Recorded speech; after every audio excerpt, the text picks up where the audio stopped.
దానిష్ గదిలో లేడు అని అనురాధ వెళ్ళి తుడుచుకోకుండానే పవిట కొంగిల్ని నోటిలో పెట్టుకొని కుర్చీలో వేసుకుంటూ చీర కట్టుకుంటూ ఉంది.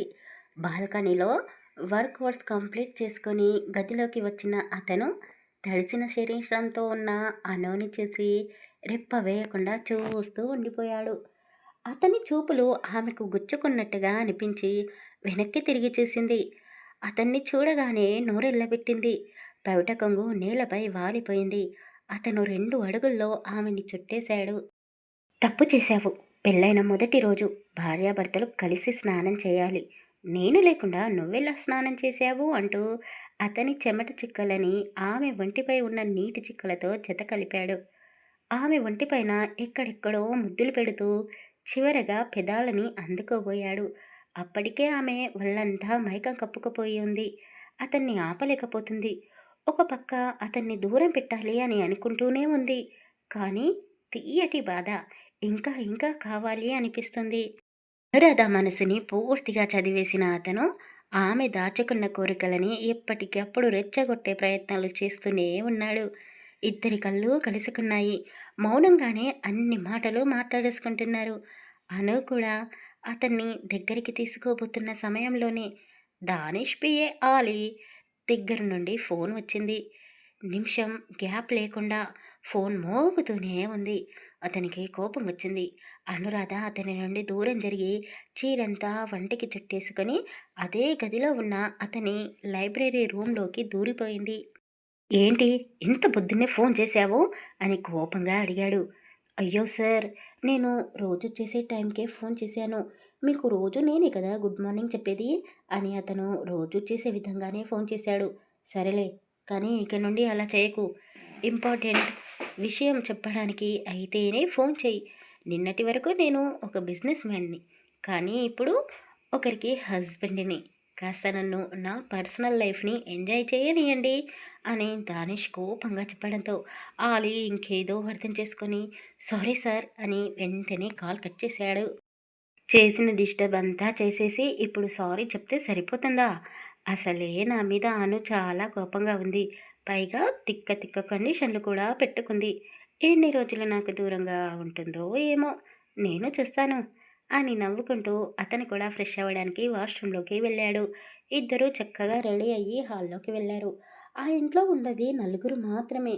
ఇప్పుడు అనుతో కలిసి 5. కానీ ఇంట్లో ఉండే పనివాళ్ళు 20కి పైగానే ఉంటారు. పెద్ద ఇల్లు. గ్రౌండ్ ఫ్లోర్లో ఫస్ట్ ఫ్లోర్లో కలిపి 30 వరకు గదులు ఉంటాయేమో. అనురాధ కళ్ళతోనే ఇల్లంతా స్కాన్ చేస్తూ ఎంత పెద్ద ఇల్లు, ఈ 4 మనుషులకి అవసరమా ఇన్ని గదులు ఉన్న ఇల్లు? ఏంట్రా బాబు, ఈ ఇంట్లో ఒక పెళ్ళి ఈజీగా చేయవచ్చు అని మనసులోనే అనుకుంటూ ఉంది. దానిష్ కొత్తేమీ కాదు ఆమెకు. కానీ ఆ ఇల్లు, ఆ ఇంట్లో ఉన్న మనుషులు ఆమెకి కొత్త వాళ్ళు. వాళ్ళ గురించి ఆమెకి రవ్వంత కూడా తెలీదు. అను వాళ్ళ పెద్దమ్మ ఆశ అప్పుడప్పుడు వాళ్ళ గురించి చెప్పేది. కానీ ఇప్పుడు అను వాళ్ళ గురించి అంతగా పట్టించుకోలేదు. ఇప్పుడు తిరిగి తిరిగి అదే ఇంట్లోకి కోడలిగా అడుగుపెట్టింది. ఏంటమ్మా అలా చేస్తున్నావు? ఇక్కడ నీకు ఎలాంటి ఇబ్బంది ఉండదు. రాత్రి బాగా నిద్ర పట్టిందా అని ఆ ఇంటి పెద్ద బిపాషా బేగం గారు అడిగారు. హా, పడుకున్నాను అమ్మమ్మ గారు అని అను వినయంగా చెప్పింది. కూర్చో అమ్మా, మాతో కలిసి టిఫిన్ చెయ్యి అని ఆవిడ చెప్పింది. రుక్సానా కోపంగా చూస్తూ ఉంది. ఆమె పక్కనే ఉన్న వాళ్ళ మామయ్య మునీర్ చిరునవ్వుతో స్వాగతం పలికాడు. ఆమె కూడా మామగారిని చూసి చిన్నగా నవ్వేసింది. పెద్ద డైనింగ్ టేబుల్ అది. 50 మంది వరకు ఒకేసారి కూర్చొని భోజనం చేయవచ్చు. ఎక్కడ కూర్చోవాలి? అత్తగారి పక్కన కూర్చుందామనుకుంటే ఆవిడ ఇప్పటికే నా మీద చాలా కోపంగా ఉంది.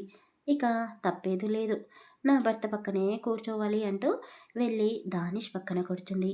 ఎన్నో రకాల ఐటమ్స్ ఉన్నాయి. కానీ అనుకవేమీ తినాలి అనిపించడం లేదు. వాళ్ళు ముస్లింలు కదా, వాళ్ళు తినే ఆహార పద్ధతులు వేరేలా ఉంటాయి. అను అలవాట్లు వేరేలా ఉంటాయి.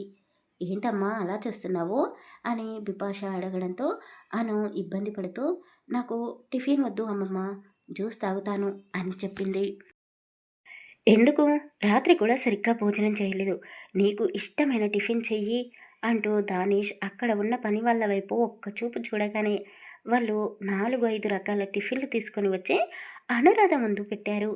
ఇవన్నీ ఎప్పుడు చేశారు? ఇవి చేయమని నేను చెప్పలేదు కదా అని రుక్సానా అడిగింది. బేగం, అది దానిష్ సాహెబ్ ఆర్డర్ వేశాడు, అందుకే చేశాము అని వాళ్ళు చెప్పగానే ఆమె కోపంగా కొడుకు వైపు చూసింది. నానమ్మ, రేపటి నుండి ఇలాంటి టిఫిన్లు కూడా చేయించండి. మీకు కూడా చెప్తున్నాను. అను మేడంకి ఏది తినాలనిపిస్తే అది నిమిషంలో చేసి పెట్టండి. అనుకి మొహమాటం ఎక్కువ. నోరు తెరిచి ఏది అడగదు. మీరే పదే పదే అడిగి మరీ తెలుసుకొని తనకి ఇష్టమైనవన్నీ చేసి పెట్టండి అని వంట వాళ్ళకు చెప్పాడు. అను, నీకు ఇష్టమైనవన్నీ చేయించాను. తృప్తిగా తిను. నీ గురించి నాకు తెలుసుగా అని అతను చెప్పడంతో అనుకి నిజంగా ఆ క్షణం భర్తపై విపరీతమైన ప్రేమ కలిగింది. నిజంగా నన్ను నువ్వు అర్థం చేసుకున్నట్టు ఇంకెవ్వరూ అర్థం చేసుకోరేమో అని సంతోషపడింది. అతనే స్వయంగా ప్లేట్లో ఇడ్లీ, వడ, దోశ, పూరి అన్ని రకాలు వడ్డించి తిను అంటూ నోటి దగ్గర పెట్టాడు. అందరూ ఉండడంతో అను అతను తినిపించే మొదటి ముద్దను తినేసి నేను తింటాను అని చెప్పింది. కొన్ని నెలల నుండి మనవడు డల్గా ఉండేవాడు. అసలు ఏమీ మాట్లాడకపోయేవాడు. నవ్వడం మానేశాడు. అలాంటి వాడు భార్యని అంతలా ప్రేమిస్తూ ఉండడం చూసి బిపాష తప్పు చేశానేమో. వాడు ప్రేమిస్తున్నాను అని చెప్పినప్పుడే ఈ అమ్మాయిని ఇచ్చి పెళ్లి చేస్తే ఈ పాటికి ఇంట్లో చిన్నపిల్లల నవ్వులు వినిపించేది అని మనసులోనే అనుకుంటూ, బేటా, పెళ్ళి హడావిడిగా జరిగిపోయింది. కానీ బంధువులందరినీ పిలిచి గ్రాండ్గా రిసెప్షన్ని ఏర్పాటు చేయించనా అని అడిగింది. ఎందుకు అత్తయ్యా, వృధా ఖర్చు. చూస్తుంటే ఆ అమ్మాయికి ఈ పెళ్ళి ఇష్టం లేనట్టుగా ఉంది. ఎక్కువ రోజులు మనతో కలిసి ఉంటుంది అన్న నమ్మకం నాకు లేదు. ఎప్పుడు ఈ ఇంటిని వదిలి వెళ్ళిపోతుందో తెలీదు. అలాంటి అమ్మాయిని మన బంధువులందరికీ పరిచయం చేయించి మన పరువు మనమే తీసుకోవడం అవసరమా అని రుక్సానా అన్నది. దానికి దానిష్ కోపం తెచ్చుకున్నాడు. అమ్మా, ఏం మాట్లాడుతున్నావు? తను నా భార్య. నన్ను వదిలిపెట్టి ఎక్కడికి వెళ్ళదు. దాది, నా అను నాకు దక్కింది. నేను చాలా సంతోషంగా ఉన్నాను. నీకు ఏది మంచి అనిపిస్తే అది చెయ్యి. నేను కాదనను అని చెప్పాడు. బిపాషా బేగం వాళ్ళ ఇంటి ఆచారాల గురించి అను వాళ్ళ పెద్దమ్మ ఆశాకి బాగా తెలుసు. వాళ్ళ ఇంట్లో పెళ్లి జరిగిన తర్వాత మొదటి భోజనం అమ్మాయి ఇంటి నుండి వస్తుంది. మధ్యాహ్నానికి భోజనం తీసుకొని ఆశ భర్త బాబురావుని వాళ్ళ కొడుకు రోనబ్ని వెంట పెట్టుకొని మహమ్మద్ హౌస్కి చేరుకుంది. వీళ్ళు అక్కడికి వస్తున్నారు అని రోనబ్ దానిష్కి ఫోన్ చేసి చెప్పడంతో అతను ఆఫీస్కి వెళ్లకుండా ఇంట్లోనే ఉన్నాడు. భార్యకి, భార్య ఇంటి వాళ్ళకి ఎంతో విలువనిస్తున్నాడు. అతను ఇంటి దగ్గర ఉన్నాడు అన్న మాటే కానీ ఒక్క నిమిషం కూడా తీరిక లేకుండా ఫోన్ కాల్స్, ల్యాప్టాప్లో వర్క్ ఇలా చేస్తూనే ఉన్నాడు. పుట్టింటి వాళ్ళని చూడగానే అనురాధ పరిగెత్తుకుంటూ వెళ్ళి, పెద్దమ్మ, పెద్దనాన్న, అన్నయ్య ఎలా ఉన్నారు? అమ్మ నాన్న రాలేదా అని వాళ్ళని కౌగిలించుకొని మరీ అడిగింది. నీకు తెలిసిందే కదా అను, మీ అమ్మ నీపై దిగులు పెట్టుకొని కాస్త జ్వరం తెచ్చుకుంది. అందుకే ఇద్దరూ రాలేకపోయారు అని పెద్దనాన్న బాబురావు అన్నాడు. మరే, ఇక్కడ ఏదో నువ్వు బాధపడిపోతున్నావు అని మీ అమ్మ అక్కడ తెగ టెన్షన్ పడుతుంది. అసలు ఈ ఇంట్లో ఎవరైనా బాధపడతారా? ఈ ఇంటికి కోడలు అవ్వాలి అంటే రాసి పెట్టుండాలి. నిజమే చెప్పావు ఆశ. ఈ ఇంటికి కోడలు అయ్యే అదృష్టం అందరికీ దక్కదు. కానీ నా కొడుకు మనసపడ్డాడు అని ఇదిగో ఇలాంటి అర్హత లేని మనుషులు వచ్చి ఈ ఇంట్లో తిష్ట వేశారు అని రుక్సానా అనురాధని హేళన చేసి మాట్లాడుతూ అన్నది. అందుకు ఆశ కూడా జత కలిపి నవ్వేసింది. ఎలా ఉన్నారు వదినా అంటూ ఇద్దరూ ఒకరిని ఒకరు పలకరించుకున్నారు. అను పెద్దమ్మ మాటలకి, అత్తగారి మాటలకి ఫీల్ అయింది. రోనబ్ అను చేతులని పెట్టుకొని, బాధపడకే, అమ్మ గురించి నీకు తెలిసిందే కదా. పెద్దమ్మ గురించి తెలుసు. ఇక్కడ ఉన్న మా అత్తగారు పెద్దమ్మలా కాదు, ఎప్పుడూ ఏదో ఒకటి అంటూనే ఉంటుంది. పెళ్ళయి ఒక్కరోజు కూడా అవ్వలేదు.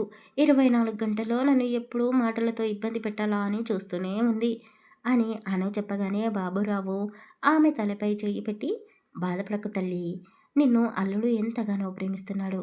ఈ ఇంటి పెద్ద బిపాష, అదే నాకు అత్తగారు. ఆవిడ చాలా మంచిది. ఇక మీ మామయ్య రహీం కూడా మంచివాడే. మీ అత్తయ్య అదేముందమ్మా, ఈరోజు ఉన్నట్టు రేపు ఉండదు కదా. నువ్వు నీ మంచితనంతో అందరినీ మార్చేస్తావు. ఇక్కడ నిన్ను ఇష్టపడని మనిషి మీ అత్తయ్య ఒక్కతే కదా!